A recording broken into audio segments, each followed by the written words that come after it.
based on the history of Indian, this is as much an Indian as any other bike. They were hugely innovative, and that's the standard we're going to live up to. And we did last year with the flat track team, and we're going to do it with this bike and with bikes going forward. To make sure that this bike was still aesthetically tied into the Indian brand DNA and heritage, it's easy to pull from the FTR 750, which I got to sculpt with modelers and sketch myself, and that just seamlessly led into what you see here.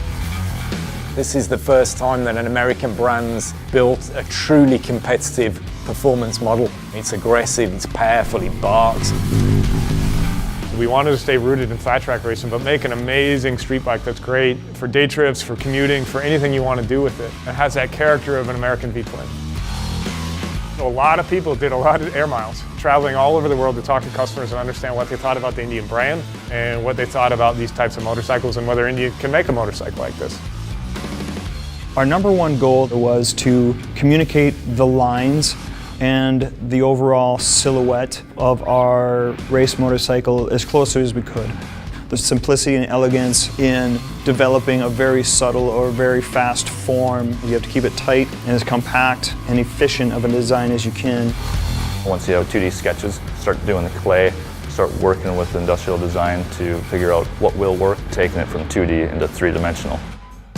My favorite part of the bike is the frame. We probably did 20 iterations before we got to the final concept. It was one of the most challenging portions of the bike, but at the same time, I think it was the most rewarding. Our test engineers really have a huge list of tests that each bike has to go through. Some will go to the VDS, which is a vehicle dynamic shaker. It has 2 giant posts that really beat the hell out of the bike and try to break things. What we do in the sound lab is try to pinpoint any noises, frequencies, vibrations that might bug the customer. It's got new internals, new heads, new barrels, new exhaust, new intake, making a lot more power. It feels aggressive, it feels raw. The front lifts up in the first few gears. It's just an awesome bike. When I got to put a leg over that bike and rip it through the mountains against Ducatis and BMWs and KTMs and all the benchmarks, I started to believe we had something special, something different, something unique, something true to Indian that I really was excited about.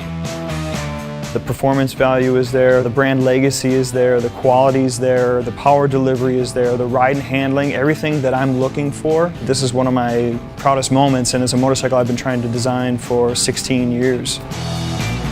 The fact that we're doing it, American bike that rips, and that is at home in Rome as it is in New York, as it is in Spirit Lake, Iowa, is just amazing to be part of, and it's just the beginning, honestly.